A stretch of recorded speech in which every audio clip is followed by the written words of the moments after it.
अगर राहुल गांधी भी वो गद्दी पे बैठना चाहते हैं तो देश के लिए भी कोई ऐसा कुछ काम करे। बस मोदी जी को लेकर टिप्पणी करने से देश की जनता उन्हें वोट नहीं देगी। उनको काम करके दिखाना होगा। किसी एक राज्य का वो सीएम पद ही ले ले और उस राज्य को पूरा एकदम हाई क्लास एकदम डेवलपिंग कर देना, लोग देखे अरे वाह राहुल जी ने तो कर रहे हैं। हेलो दोस्तों, स्वागत है मेरे नए ब्लॉग वीडियो में। मैं विकास और आप देख रहे हैं विकास की बातें यूट्यूब चैनल पे। आप सभी का स्वागत है। कल क्या हुआ था पता है? मुझे तो सोच के अभी से हंसी आती है। एक झंडे को लेके ना मोदी जी ने अपनी जेब में डाला था, उसको लेके विपक्ष पूरा भिड़ गया कि बोलते हैं मोदी जी ने ये क्या कर दिया, होए होए होए मोदी जी ने उल्टा आयरलैंड का झंडा डाल दिया। ऐसे बहुत सारे। और मैं भी सोशल मीडिया यूज़ करता हूँ, मैं भी ब्लॉग बनाता हूँ, यूट्यूब, इंस्टा, फेसबुक सभी तरफ में भी एक्टिव होता हूँ, देखता हूँ, सभी को सुनता हूँ। लेकिन मैं बात अगर बोलूँ तो झंडे की, तो वो मोदी जी ने सही डाला। जो अभी जिसको चाहिए कोई बहाना है ना, क्या बोलूँ क्या ना बोलूँ, जैसे जो झंडा था वो सही था। देखने वाले आंख में चश्मा लगाए या आँख की ट्रीटमेंट करे, क्योंकि ब्लेम लगाना और देश हित में जब भी मुंह खोलते हैं ये विपक्ष, मुझे सही लगता ही नहीं है। क्योंकि जहाँ बोलना चाहिए वहाँ बोलता नहीं, और जो कॉमन सेंस होती है इंसानों में है ना, मुझे लगता है कि बोलने वाले क्या बोलते हैं। तो बातें अगर करनी है तो विपक्ष क्यों ऐसा कर रहा है वहाँ पे वंदे मातरम को लेके, तो वहाँ पे बातें करनी चाहिए। मतलब जो सोनिया गांधी जी ने वो जो ब्रेसलेट लगाई थी है ना, वो किसका था? मतलब पहले ग्रीन व्हाइट, ये जो ब्रेसलेट है ये क्या है? मतलब वो लोग कुछ भी करे ना, तुम करो तो रासलीला, हम करे तो कैरेक्टर ढीला। और मोदी जी ने जो लाल किला से जो भाषण दिया था, एकदम सुन के मन गदगद हो गया। अब गदगद क्यों हुआ वो मैं डिटेल्स आपको लंबी तो बोल नहीं सकता, क्योंकि मैं ब्लॉग सीख रहा हूँ। जो उपलब्धियां हमारे देश की बताई बहुत सही है, पहले से बहुत मुझे ये पता है, क्योंकि मैं भी यही देश में पला बड़ा हूँ, ये देश मेरा ही है।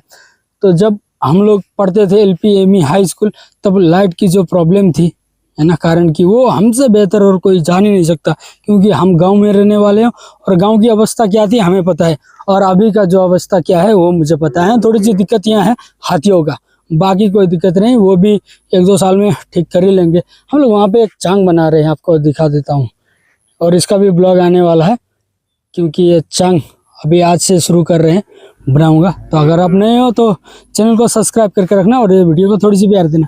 तो बातें, मोदी जी ने बातें तो उपलब्धियां तो बहुत सारी बताई, लेकिन उसमें एक बात था जो दिमागी नक्शल, जो विपक्ष बहुत बड़े बड़े आदमी है ना, जैसे मोबाइल उठा के बोल रहे हैं कि मोदी जी ने सब क्यों, किसको बोल रहे हैं, दिमागी नक्शल का मतलब क्या है।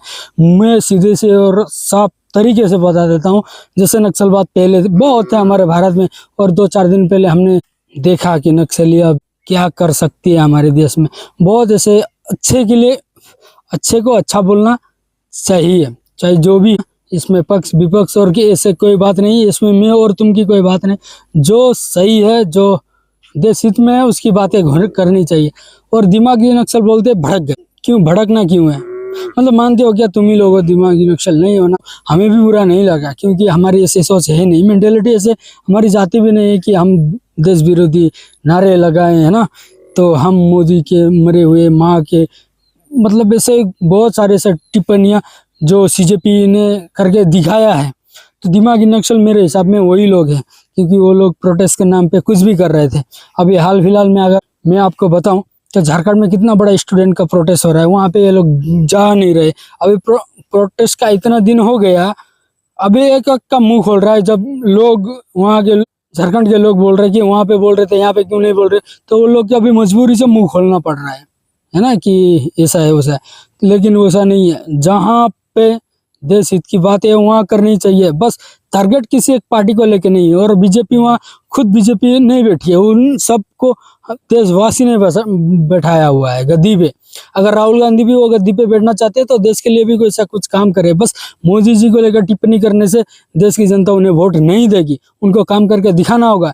किसी एक राज्य का वो CM पद ही ले ले और उस राज्य को पूरा एकदम हाई क्लास एकदम डेवलपिंग कर देना, लोग देखे अरे वाह राहुल जी ने तो कर रहे हैं है ना। तो मोदी जी को अनाप शनाप बक के कुछ नहीं मिलने वाला, क्योंकि कल प्रधानमंत्री अगर राहुल जी होते हैं, राहुल गांधी अगर कल प्रधानमंत्री होते हैं, तो हम यहाँ पे बैठे मोबाइल निकाले पप्पू बोल दे तो उन्हें भी बुरा ही लगेगा। लेकिन मोदी जी तो बर्दाश्त करते हैं।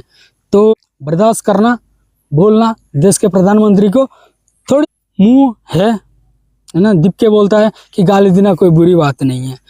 क्यों नहीं है बुरी बात? मैं तो मानता हूँ गाली देना बहुत बुरी बात है। अगर अभी मैं ये ब्लॉग में गाली दे दूँ किसी, उसे दीपिका को ही दे दूँ, तो उसे पता नहीं ये ब्लॉग चलेगा। अगर चल गया, वायरल हो गया और उसके कानों में पहुंच गया मेरा गाली, तो उसे कैसा लगेगा, वो क्यों मुझे गाली दे रहा है ना। तो ऐसे ही कभी किसी को गाली नहीं देना है। हमारे देश का संस्कृति संस्कार वो सिखाता भी नहीं है गाली देना। ये सब हमारे यहाँ नहीं चलता है। हम बड़ों की आदर करते हैं, चाहे कोई भी।